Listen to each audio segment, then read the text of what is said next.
Eaton Cummins automated transmissions were designed for superior reliability, performance, and efficiency. This driver video will get you started as you head out on the road in your international LT truck. Hi, I'm Zach. Hi, I'm David. Today we're going to talk about how to utilize the engine brake on an Endurance transmission as well as other Eaton Cummins automated transmission products. First of all, David, what is the engine brake?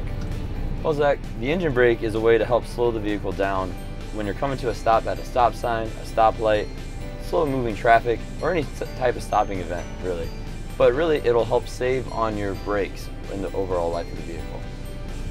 How would one use the engine brake? So, with the new LT chassis, the engine brake is going to be integrated in with the shift stock. So as you move the shift stock down to the different positions, you're going to move it to a different level of engine brake. You're going to have 3 levels, level 1, 2, and 3. And levels 1 and 2 are really where you're going to be wanting to operate the truck. Level 3 should only be used for long downgrades or steep mountainous grades. David, you mentioned that there are various levels of engine braking. Is there anything I should be concerned about by staying in level 3? Yeah, that's a good question. And if the driver stays at level 3, what he might experience are harsher downshifts.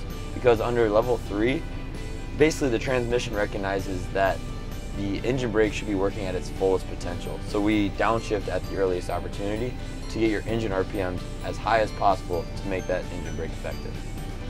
Thanks. Welcome.